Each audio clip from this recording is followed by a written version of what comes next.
I kind of want to do a little video today about emotional healing just because I've had to do it a couple times in the past. No, but I feel that a lot of people don't really understand exactly what emotional healing truly is or what it's supposed to feel like or just anything to that degree. So I wanted to briefly explain it and some techniques that are kind of helpful for it. So, by definition, emotional healing is the process of acknowledging, allowing, accepting, integrating, and processing painful life experiences and strong emotions. And let me just preface this by saying trauma isn't necessarily what happened to you, trauma is how you are responding to something that happened to you. You can be traumatized by something that someone else isn't. Kind of like, when people go through disasters together, like let's say you go through a hurricane together. Some people are going to be able to just move on from that. And they're just like, oh yeah, I survived a hurricane, whatever, let's just move forward. Other people are going to be stuck there. And that's just how it happens. Some people get stuck within an event because of how their emotions and their body is responding to what has happened to them. And they have to go to therapy and they got to talk it out and they got to do all this healing. Well, someone else is just perfectly fine. Like they're like, I'm very accepting of what happened and I've processed my emotions and I've moved on. Because trauma is not what you went through, it's how it hits you. And healing at a basis is being able to live through the event and continue on with life as normal, as though this event did not happen.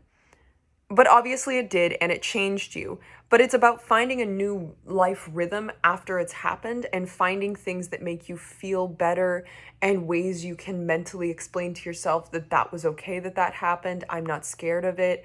I'm not scared of it happening again. I'm doing very okay. Everything's fine. So in order to do that, you have to go through the 5 stages of grief. For every trauma that you go through, this isn't proven, but this is how it's felt for me every single time. It's grief. Every single time you are traumatized by something, you go through grief. You do. Every single time. And it might be a different degree of grief. Like it might be felt deeper in sometimes and lesser in others, but you really do go through all 5 stages. Denial, anger, bargaining, sadness, and acceptance. And you're most likely, if you're having an issue that you can't move past, you're stuck in one of those stages and you don't know how to move past it. This has been the case for me 9 times out of 10. I just get stuck on one of the stages. But the issue is like if I'm healing from 5 traumas at the same time, one of them I've reached acceptance for, one I'm stuck in sadness, one I'm stuck in denial, one I'm stuck in bargaining, one I'm stuck in anger. So you're gonna be feeling multiple emotions at any given moment for each of these things, which is why emotional healing is so messy, because none of us are just healing from one thing. None of us are. We're healing from like 12 things all at once, and we still got to go to work, and we got to have a job, and we got to drive a car, and we got to do all this stuff. So everyone has their own inner world that they're trying to get over, they're trying to move forward from, and it lives within us at any given moment. We are entire planets, entire solar systems of emotion that's begging to be felt. But I kind of want to talk about some techniques you can use to move on from each of the different stages of grief. And bear in mind, I'm not a therapist as I say this. I'm just someone who's gone through very complex and very large traumas.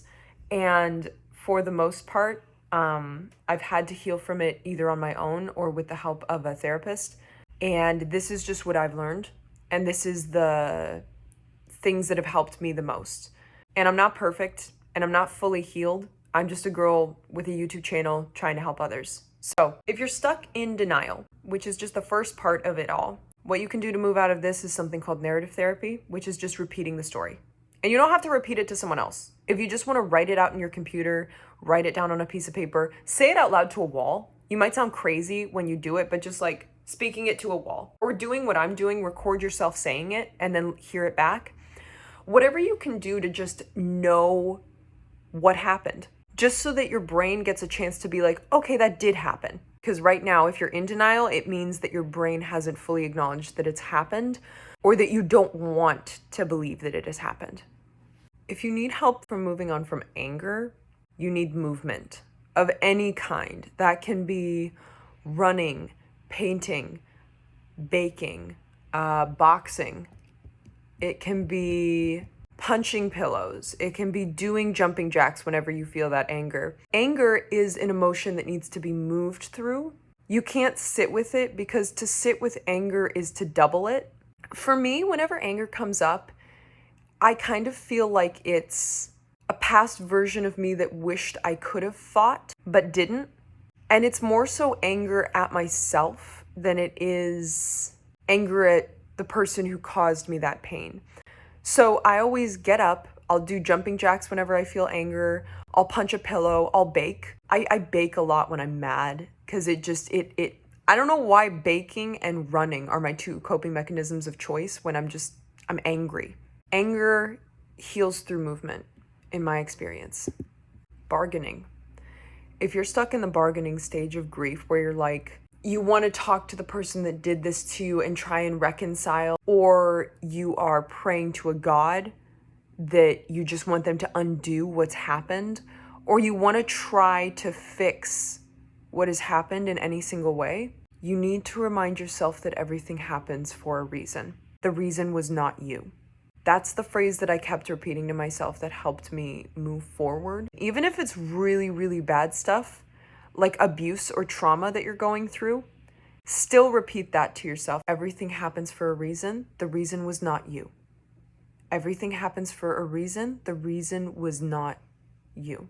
You have to say the reason was not you, because if we're dealing with big, big traumas here of abuse, then you have to say the reason was not you. Because if you just say everything happens for a reason, it could send you down like a brain spiral of, oh my God, the reason's me. I'm the reason they hurt me. I'm a bad person. The reason is not you.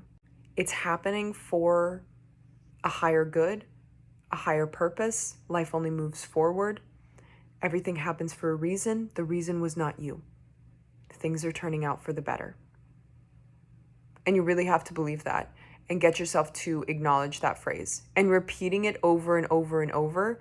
Like whenever you find yourself bargaining, you say, everything happens for a reason. The reason was not me, because it will help to rewire that neural pathway within your head.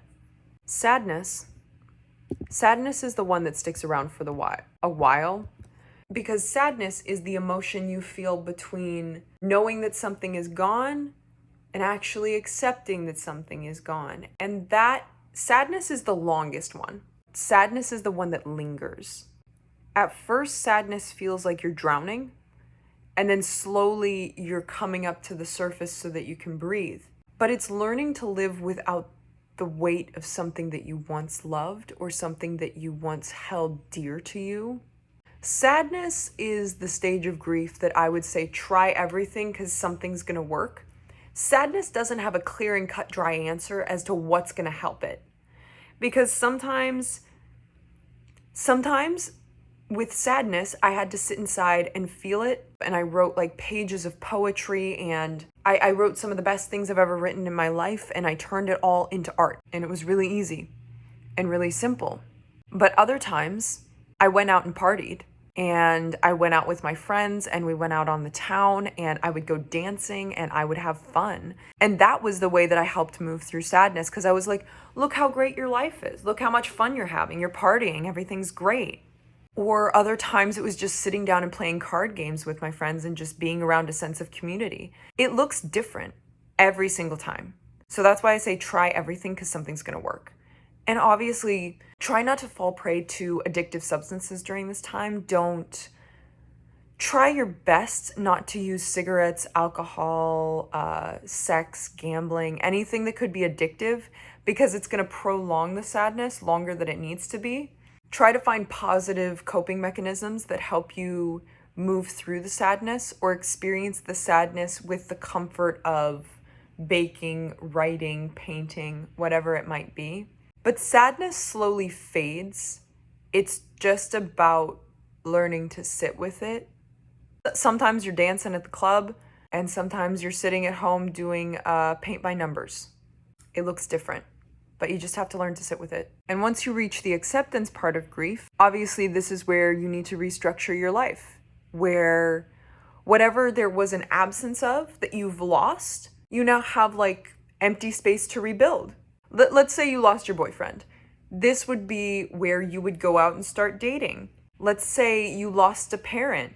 This would be when you start to reconnect with your family and you start to learn what life feels like without them, without feeling intense emotions, just stepping into a new rhythm, stepping into life without what you lost, life after that trauma, learning to live with the acknowledgement that you have gone through that and you've come out the other side. And this is what life looks like now. And learning to create a new life that you love. In my experience, that's the best way of healing. Treating it like grief. Understand that you're not going to go through all 5 stages like 1, 2, 3, 4, 5. It's going to be like 1, 3, 2, 4, 1, 1, 1, 1, 3, 2, 4. It's going to be like a fucking pie kind of experience. Like 3.1415926535897932338. Yeah, it's just going to go up and down and up and down and up and down and up and down. But eventually you'll get to acceptance and eventually you'll create a new life after this.